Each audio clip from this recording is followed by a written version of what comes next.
Hi, welcome to me313 Mechanical Engineering Thermodynamics. The topic of this video is the speed of sound, and the sections in the textbook are 17.1 to 17.2. So here are the three learning outcomes. At the end of this, you'll understand what we mean by compressible flow. You'll be able to calculate what are called stagnation properties, and they have the symbol T0, P0, and H0, for example. And you'll understand what the sonic velocity is and how to calculate it for an ideal gas. So first I want to talk about compressible flow. And just to give you a little bit of background here, there's entire books on compressible flow. So similar to like with the chemistry we saw in the previous chapter, we're just going to kind of put our toe in here and just look a little bit at compressible flow, but you can take the entire classes in compressible flow. But I wanted to say what we mean when we say something's compressible, because we've been dealing with ideal gases all semester, and those compress and they flow, and so what do we mean by that? And so let's just kind of start off by just kind of looking at an example here. And so imagine that we have a duct, and we have air flowing through this duct, and I have some inlet conditions. It's coming in with a mass flow rate of 1 kilogram per second, coming in around 20 degrees Celsius and 125 kPa. Goes through this duct with a cross-sectional area of 100 square centimeters, and then it comes out at a lower pressure, so there's a pressure drop through this duct, and this duct is also being heated at a rate of 10 kilowatts. And so the thing we want to answer is what's the outlet velocity and what's the outlet temperature. So we can go ahead and determine the outlet velocity from a mass balance, and so we know that the mass balance, or the mass flow rate is going to be equal to the volume flow rate over the specific volume, and if it's an ideal gas, we can replace the specific volume with RT over P from the ideal gas law. And then the volume flow rate is going to be the area times the velocity. So I'll do the velocity with a little arrow over it so that we know that it's not volume but the velocity. And so we can go ahead and solve this. And so let me just put some numbers in there. There's my 1 kilogram per second for the mass flow rate. R is 0.287. The temperature we have is 20 degrees C. We need to go ahead and put that in absolute because we're using the ideal gas law. So 293 over the pressure, which is 125 kPa. And then we've got the cross-sectional area, which would be 0.01 meters squared, if I convert my 100 square centimeters, and there's my velocity. And so go ahead and solve that for what the inlet velocity is, and the inlet velocity is going to be 84 meters per second. So right there, we've got our inlet velocity is 84 meters per second. We can go ahead and determine what our outlet temperature is, so then we can go ahead and get the outlet velocity. So we can go ahead and do an energy balance. We have, well, the energy going in equals the energy going out. So we have the mass flow rate times the enthalpy going in, and then we need to add Q to that, which goes in, and that's going to be the mass flow rate times the enthalpy that goes out. So ideal gas, we can replace the enthalpy with Cp. We have m dot Cp T1 plus Q equals m dot Cp T2, and if we just go ahead and plug in our numbers there, it's pretty straightforward to find out the outlet temperature is 30 degrees Celsius. So we have a 10-degree temperature rise, went from 20 to 30 degrees Celsius. And now that we know the outlet temperature, I can go back in and use my mass balance equation just now using T2 and find out what the outlet velocity is, and the outlet velocity is slightly higher. It's 87 meters per second. All right, so why did I go through that? Well, if you look closely at this energy balance, you'll notice that I neglected the kinetic energy terms. There's no kinetic energy terms in there. Why did I neglect those? Well, if we look at what those are, we would have 1/2 the mass flow rate times delta V squared, and that's going to be in terms of the kinetic energy. We find out that's very, very small, and it would only be about a 1% change in my outlet temperature. So it's fine to go ahead and neglect it when I've got small changes in velocity there.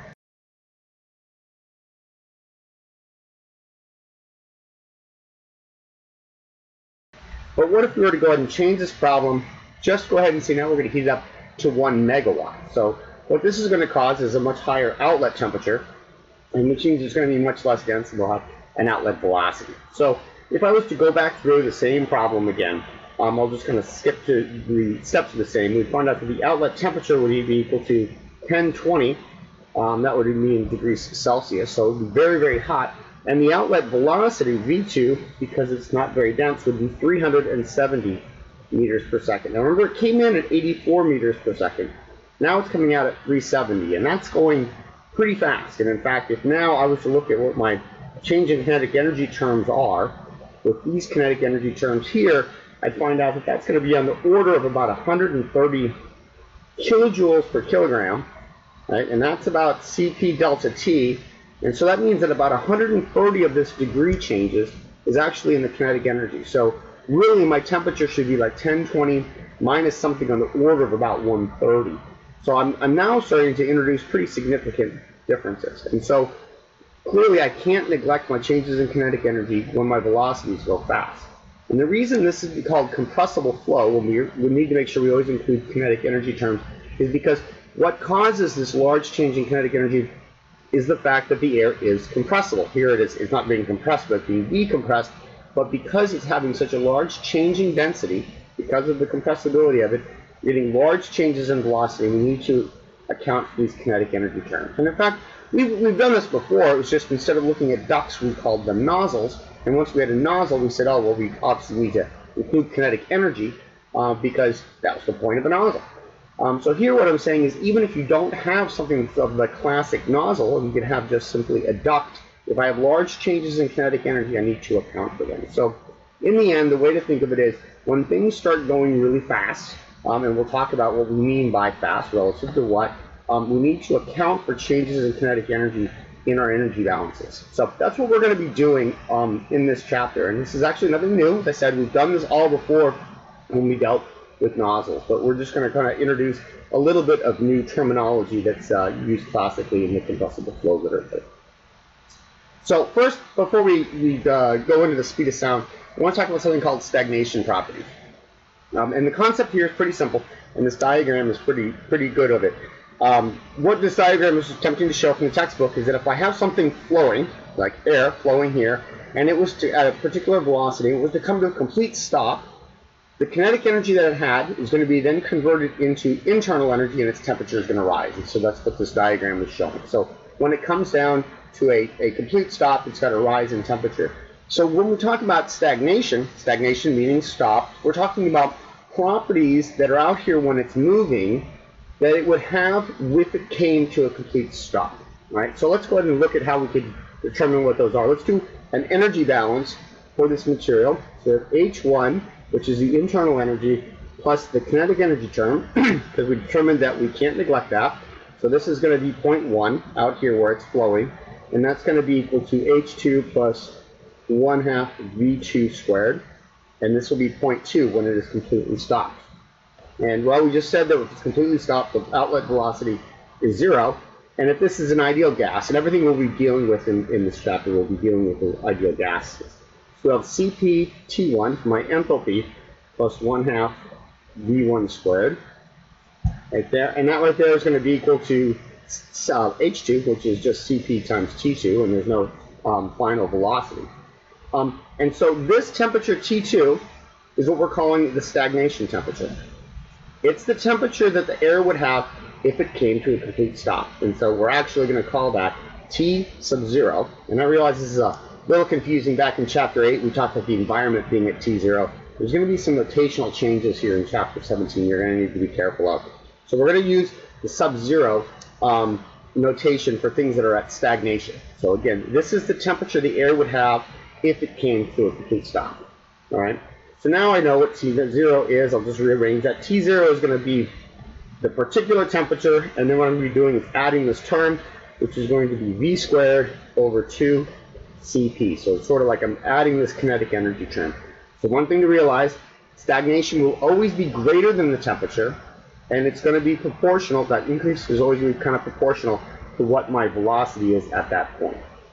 Okay.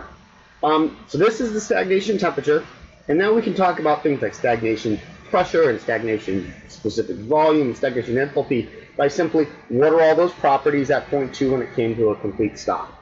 So we're going to do another assumption. We're going to assume that when it came to a complete stop, it did it isentropically. So there was no change in entropy. And if that was true, we can use these relations to remember from chapter 7. For example, T over T naught is equal to P over P naught to the K minus 1 over K. So this is just going from 2 points isentropically. And so now I'm just saying, okay, I'm going from a T and a P to a T naught and a P naught. And so there, right there, is an equation for what is called my stagnation pressure. I can do a similar thing with volume. So remember, we had V over V naught is equal to T naught over T to the 1 over K minus 1. Again, just an isentropic relation. And so from there, I can talk about what my stagnation specific volume is. And now here, a little bit of danger again. Compressible flow literature, they don't tend to use specific volume. They tend to use density. And so remembering that the specific volume is just 1 over the density. The equations you'll be seeing in this chapter are actually going to be something like rho naught over rho, which is the density. Simply T naught over T to the 1 over K minus 1. So it's just the inverse of volume. Just classically what happened, we use density instead of specific volume. But you can always get one from the other by just taking the reciprocal. And the last stagnation property I'll talk about is the enthalpy. So the stagnation enthalpy, it's the enthalpy it would have if it came to a complete stop. So that's going to be the actual enthalpy it has, plus I'm just going to go ahead and add the velocity that it has. Oops, not substitute. What I meant to do is square that. So it's just going to be 1/2 v squared. I'm just going to be adding the kinetic energy term, and there's my stagnation enthalpy. So now we've just defined stagnation properties: temperatures, pressures, densities, and enthalpies. Okay, so we're going to come back and use those, but first now what I want to do is go ahead and derive an equation for the speed of sound, or what's also called the sonic velocity. So those are meaning the same thing. And so here's kind of the thought problem. This is just going to follow through what's going through in the textbook. So here's the idea. I have this sort of a piston inside a duct that's maybe full of air, and I'm just going to go ahead and maybe hit it with a hammer, causing it to move to the right with some velocity. And that velocity we're going to call dV. And what that's going to do is it's going to cause this compression wave to move through. So you imagine that I've got some gas molecules over here. If I go ahead and push this forward, I'm going to go ahead and compress this a little bit on the right-hand side, and it's going to be slightly higher density on the left-hand side than the right because I went ahead and compressed it. And now what we're going to do is we're going to do an energy balance over this wave. And this wave is moving with a velocity. We'll call that velocity. It's moving c. We're going to find out that's the sonic velocity. That's the wave, the speed at which this wave is moving, where I have less dense material on one side and high density material on the left-hand side. And you can think if you were in a really crowded room and somebody was to push somebody else out, and there's sort of like a wave as everyone knocks the person in front of them. That's precisely what's going on here. These molecules are knocking these other molecules over on the right-hand side. So that's what we're going to go ahead and work with. And so we're going to do a couple balances. And so we're going to start off with a mass balance. Again, this is my control volume. And the control volume is moving to the right with the velocity c. Okay, so kind of keep that in mind. We're moving to the right.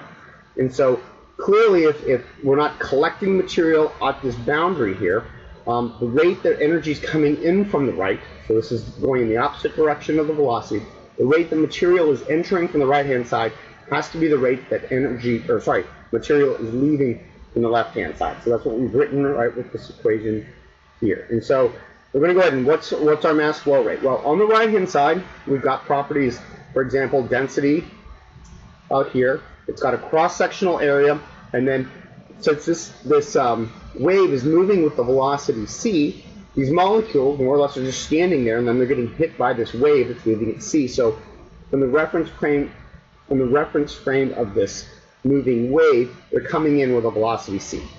Now, what rate are they leaving? Well, it's more dense over here, remember, because it's gotten compressed. We have a slightly higher density, the same cross-sectional area, and now they're all moving this c, and I've got to subtract the velocity, this dv term, the rate this is pushing forward, because all these guys got pushed, so they're kind of moving to the right. Okay, now this interface is moving much faster than that velocity that I hit it with, and so they're just not going quite as fast to the left as it looks like on the right-hand side. So then I'm going to go ahead and subtract out that term there. So now I need to go ahead and multiply this through, and so you realize I've got a rho AC, I've got a rho times an A times a C, so those terms right there are going to cancel with that term right there. And then I've also got a d rho times a velocity term, and that term right there is about 0. And the reason for that is that v is much, much less than the speed of sound, the rate at which this piston moves. And so if I go ahead and put that in there, then with that assumption, I have 0 is equal to C d rho minus rho times V, right? And so this right there, that's my mass balance. Okay, so we've done a mass balance. And so the next thing we're going to do is we'll do an energy balance over this control volume as well. And so it's going to look really similar, right? So what rate does energy enter? Well, it enters with an enthalpy C, and then there's my kinetic energy term, and it's coming in with the velocity of C, right? So, and then at which it's leaving, well, it's going to have an increase in enthalpy, or at least a difference in enthalpy. And then I've got my kinetic energy term here as well, and again, I'm going to be subtracting V from the velocity C. And so if I take the C minus V term and go ahead and square it, you'd have C squared minus 2CV plus V squared. And again, since the velocity is much less than the speed of sound, this term right here, once I square it, tends to be pretty small. So I can go ahead and neglect that term. And so again, I can cancel this H with that H there, and then I've got a C squared that's going to cancel with that term. So I'm going to end up with just simply that DH is equal, or sorry, DH minus C times V is equal to 0. And that's going to be my energy balance. So just to kind of review, here's a mass balance over this little control volume. It's moving at the speed of sound, and here's an energy balance over it as well. So we're going to keep developing this equation. We're going to do one more thing. So again, here's my little diagram. If you think of this moving wave, what this is effectively is you can think of it as a pump or a compressor, taking something with low density, putting that in, and something with a high density coming out, right? So my wave is effectively a compressor with my inlet conditions over here on the left-hand side, my outlet conditions on the right, where it's going to be more dense and it's got some amount of work that goes in. And so now if we'll assume that it's isentropic, which means that we're going to go ahead and do this compression isentropically, no change in entropy at all. The minimum amount of work for my compressor, if you might remember this from chapter 7, is going to be VdP.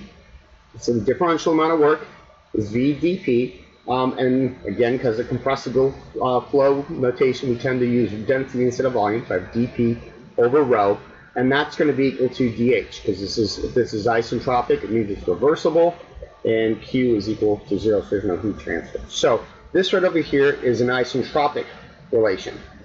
Okay, so let's review what equations we have. The top one over here, this was a mass balance. The second one down here, this was an energy balance. And the third one right over here is an isentropic relation. So I've conserved mass, conserved energy, and I've done my compression isentropically. Okay, so now we can go ahead and solve essentially, we'll combine those three equations right there. And if we do that, we get an equation that says C squared is equal to dP d rho at constant entropy. Okay, so let's look at what this is. This is saying what's the change in pressure with density, and when I go ahead and do it isentropically, an isentropic compression. And so we can go ahead and determine what this dP d rho term is. We did that chapter 7, right? We have P over P naught is equal to, again, we're going to stick with density. We'd have rho over rho naught to the K power. And from that, I can go ahead and determine what dP d rho is. dP d rho for an isentropic compression is going to end up being equal to K P over rho. There's a little bit of substitutions that go in there, but that's going to be the equation I can put into this value for C. And then one last thing I'm going to do is I'm going to assume it's an ideal gas. And because it's an ideal gas, I can use the relation that P is equal to rho RT. That's the ideal gas law. And so now I'm going to combine those three equations, this isentropic relation with my ideal gas, and I have an equation for what C is. And C comes to be the square root of KRT. So K is the ratio of my heat capacities. And so this right here is the speed of sound of an ideal gas. So we've done energy balance, mass balance. This compression is occurring isentropically. It's an ideal gas. There's an equation for what my speed of sound is. And just another thing in terms of notation, we often talk about the Mach number. And the Mach number is just what's the actual velocity normalized by the speed of sound. So Mach 1 means we're going at exactly the speed of sound. Mach 2, we're going twice the speed of sound. Mach 0.5, we're going at 1/2 the speed of sound. Okay, so with all that, we can now go and do an example here, where now I've got a nozzle, and this is a sonic nozzle, so I've got some inlet conditions right over here, and this is my outlet pressure. I've got a 500 kPa pressure drop through this nozzle. That's a huge pressure drop through a small little nozzle like this. And so what I want to do is I want to find out the outlet, what is the temperature. So I'm sorry, that's P2. I want to find out what is T2, what is V2, and what is the cross-sectional area at the outlet. So I'm looking over here at the outlet. It goes going in that direction. I want to find those three conditions. And so I'm going to assume this is an isentropic nozzle, and we're going to assume it's going so fast that I need to include my kinetic energy terms. Okay. So with that, what I can do, and this is where it's pretty useful with these stagnation properties, we're going to go ahead and define or determine our stagnation temperature. And our stagnation temperature is the inlet temperature, plus we added this kinetic energy-like term, which was V squared over 2 Cp.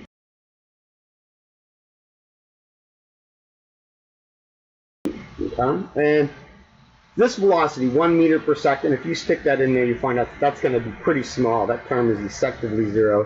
So this is effectively just equal to T1, which is 200 degrees Celsius. So my stagnation temperature is just my inlet temperature, which is 473 Kelvin. It's pretty useful to always change everything into Kelvin because we're using a lot of these isentropic relations where you're going to want everything in absolute temperature. So there's my stagnation temperature. All that says if I had air at 473 and I brought it to a complete stop, it would still be at 473. So it's pretty small. But what's nice now is I can go ahead and use these properties I had, where I have T0 over T2, right? So that's my stagnation over my outlet is equal to P0 over P2 to the K minus 1 over K. I'm sorry, that's P0 over P2, and that is P2. So that right there is my outlet pressure. So I can now find my outlet pressure from my outlet temperature. And with this one equation, I can conserve mass, energy, and I did it isentropically. So there's going to go ahead and give me my outlet pressure. I can go ahead and find out what my outlet velocity is, because T0 is going to be equal to T2 plus V2 squared over 2 Cp. So again, I'm using this stagnation temperature to find my properties at any point. I'm finding them at the outlet, which is at point 2. And so this tells me what my outlet velocity is, V2. And then if I want to find the cross-sectional area, I can do that from a mass balance, where mass is going to end up being the P over R. And if I do this at the outlet, P2 over T2, velocity to area 2. And now I can go ahead and solve for what the outlet velocity is. Right? So if I look at these equations, again, I have an isentropic relation there, I have an energy balance there, and I've got a mass balance there. So those are the three relations that we're using each time. If I give you some numbers for this, you find out that T2 is equal to 421 Kelvin. So it's lower. It started at 473. Now it's going really fast, and so it lost energy, and now it's down to 421. The outlet velocity is equal to 322 meters per second, which is pretty fast.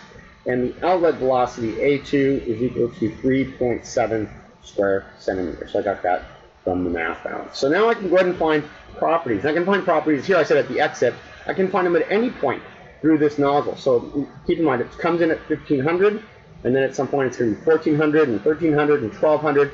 And at each point through that nozzle, I could just go ahead and use those three equations and determine what my conditions are through the nozzle. And what I'm doing is I'm conserving mass, conserving energy, and I'm doing that compression isentropically with constant entropy.